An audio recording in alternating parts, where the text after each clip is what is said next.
Pakistan train hijack को लेकर सेना और बलूच लिबरेशन आर्मी यानी बीएलए के अलग अलग दावों के चलते सस्पेंस बरकरार है। एक ओर तो पाकिस्तानी सेना ने ऑपरेशन पूरा होने और सभी बंधकों को छुड़वाने का दावा कर दिया है, तो दूसरी ओर बीएलए का कहना है कि उसने अभी भी 150 से ज्यादा पाक नागरिक बंधक बनाए हुए हैं। किसके दावों में कितना दम है, ये कहना मुश्किल है।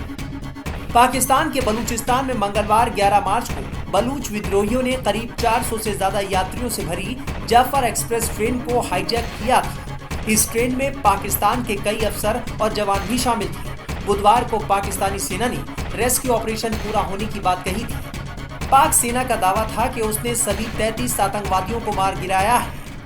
इस दौरान बंधक बनाए गए 21 यात्रियों और अर्धसैनिक बलों के 4 जवानों की हत्या बीएलए ने कर दी। लाचर लगा इसको, इंजन को जा रहे थे, लाचर लगा तो धुरिया हो गया, फिर फायरिंग शुरू हो गया। फायरिंग था, फिर लांचर थे, ऐसे धमाके थे कि बस अल्लाह ने बचा दिया। मगर ये है कि हम बुढ़ी को उतारा, सबको उतारा नीचे, बोला उतरो नहीं तो गोलियां मारेंगे। उतर गया नीचे, फिर हमको देखा, बोला बस तुम जाओ। हालांकि इसके बाद बलूच लिबरेशन आर्मी ने कहा कि पिछले 1 घंटे में 50 और लोगों को मार दिया गया है। हमारे पास अभी भी 150 से ज्यादा बंधक हैं। बीएलए का ताजा बयान सामने आने के बाद पाकिस्तानी सेना के दावों पर सवाल खड़े हो रहे हैं। देखिए, पाकिस्तान आर्मी ने तो डिक्लेयर कर दिया कि ऑपरेशन खत्म हो गया, लेकिन ऑपरेशन खत्म हुआ इसका मतलब क्या है? हॉस्टेजेस को उन्होंने रिहा कर दिया, लेकिन उस ट्रेन में ऐसा कहते हैं कि 300 हॉस्टेजेस थे। क्या 300 के 300 उनको रिलीज किया गया है? ये अभी तक साफ नहीं किया पाकिस्तान आर्मी ने। दूसरी चीज, जब ये ट्रेन का हाईजैक हुआ था तब पाकिस्तान आर्मी ने कहा था कि करीब 70 से 80 बीएलए के सोल्जर्स उसमें हैं जिन्होंने ये ट्रेन हाईजैक किया और वहां पर है मौजूद। अगर ये सही है तो आज जो स्टेटमेंट रिलीज किया है पाकिस्तान की सेना ने, उसमें उन्होंने कहा है कि 30 बीएलए के सोल्जर्स को उन्होंने मार गिराया एंड उसी के बलबूते पर उन्होंने हॉस्टेजेस को फ्री किया। अगर ये ठीक है तो फिर बाकी के 50 कहां हैं? तो फिर पाकिस्तान कैसे कह सकता है कि ऑपरेशन खत्म हो गया? तीसरी चीज, पाकिस्तान आर्मी ये वीक हो चुकी है बीएलए के सामने, क्योंकि बलूच लिबरेशन आर्मी इनकी जो लड़ाई है वो बिल्कुल जायज है, क्योंकि बलूचिस्तान को पाकिस्तान ने एनेक्स किया था इलीगली और जबरन बलूचिस्तान को पाकिस्तान में विलय किया था, जबकि बलूचिस्तान ये एक अलग देश था। और ऐसे करने के बाद जो जुल्म ढाए हैं पाकिस्तान सेना ने बलूचिस्तान पर, वो अनगिनत जुल्म है। तो फिर ये सवाल उठता है कि क्या बलूचिस्तान की जो ये फ्रीडम स्ट्रगल है ये जायज नहीं है? जायज है। और आज की अगर हम परिस्थिति देखें तो पाकिस्तान ये लिटरली इकोनॉमिकली ब्रेकडाउन के सिचुएशन में आ गया है। पाकिस्तान सेना के पास पैसे नहीं है, पाकिस्तान सरकार के पास पैसे नहीं है, और पाकिस्तान सेना ये अब लॉन्गर ड्यूरेशन में कोई भी चीज सस्टेन नहीं कर सकती। और इतनी स्ट्रांग जो उनको ये मिला है, ऑपोजिशन मिला है बीएलए से, उस चीज को वो सस्टेन नहीं कर सकते। तो मेरे ख्याल से समझदारी इसी में है कि पाकिस्तान ने बलूचिस्तान को अलग राष्ट्र ये बलूच ने बनना चाहिए और बलूचिस्तान के लोगों को फ्री कर देना चाहिए, और पाकिस्तान आर्मी ने शिकस्त माननी चाहिए। इसी में समझदारी है। बीएलए ने कहा है कि उसने अब तक 100 से ज्यादा पाकिस्तानियों को मार डाला है।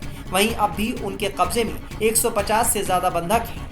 पाकिस्तान सरकार की रिपोर्ट आई है कि जो ऑपरेशन उन्होंने लॉन्च किया था, जो ट्रेन हाईजैक थी, वो भी कंप्लीट हुआ है, जिसमें उनके काफी सारे सोल्जर्स मारे गए हैं, काफी सारे जो ये है अपने होस्टेजेस, उसमें से 25 से 26 मारे गए हैं, और जितने दहशतवादी वहां पे थे वो पूरे के पूरे 25 से 26 का नंबर है, वो भी मारे गए हैं। और ये कहते हैं कि ये ऑपरेशन सक्सेसफुल हो गया है। लेकिन क्या इससे बलूचिस्तान में जो गड़बड़ चल रही है ये खत्म होगी?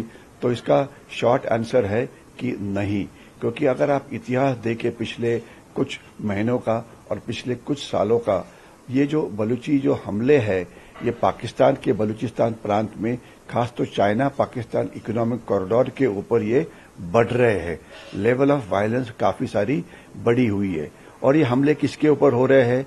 तो ये हमले जो पाकिस्तान के सैनिक है उनके ऊपर हो रहा है, पाकिस्तान के जो सैनिक की पोस्ट है उसके ऊपर हो रहा है, जो अर्धसैनिक दल है फ्रंटियर कोर उनके ऊपर हो रहा है, जो प्रोजेक्ट्स अलग अलग काम कर रहे हैं इस रास्ते के ऊपर उनके ऊपर हो रहा है, जो चाइनीज सिटीजन्स वहां पे आते हैं काम करने के लिए प्रोजेक्ट्स के ऊपर, उनके ऊपर हमले हो रहे हैं। और अगर आप उसकी स्टैटिस्टिकल डेटा देखें तो ये जो फिगर्स है ये काफी बड़ी है।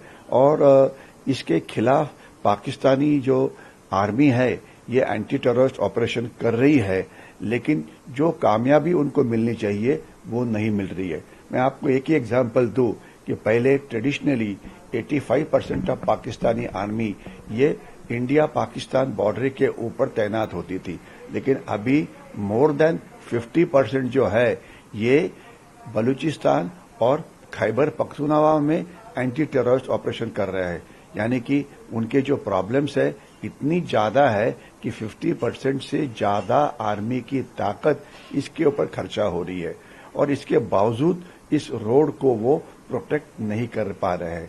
ऑलमोस्ट $60 बिलियन की जो इन्वेस्टमेंट चाइना ने की हुई है सीपेक कॉरिडोर के ऊपर, उसमें से जो रिटर्न है बिल्कुल जीरो है।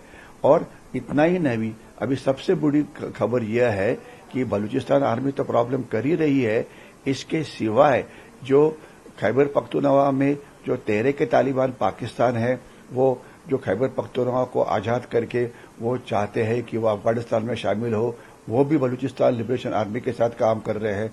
बलूची रिबेल के जो अलग अलग ग्रुप्स है ये इकट्ठे हो गए, और ये जो बलूची पाकिस्तान के अंदर है, कुछ बलूची ईरान के अंदर है, कुछ बलूची ये अफगानिस्तान के अंदर है, तो ये एक ग्रेटर बलूचिस्तान की मांग कर रहे हैं।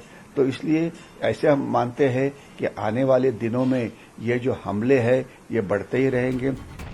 दरअसल बलूचिस्तान पाकिस्तान से लगा हुआ एक अलग प्रांत है जो खुद को पाकिस्तान का हिस्सा नहीं मानता, मगर पाकिस्तान ने 1947 में जबरन इसका विलय करवा दिया था। तब से वो बलूचिस्तान पर अपना अधिकार जताता है। पाकिस्तान वहां की संपत्ति का खुद भी दोहन कर रहा है और चीन को भी खनन का अधिकार सौंप दिया है।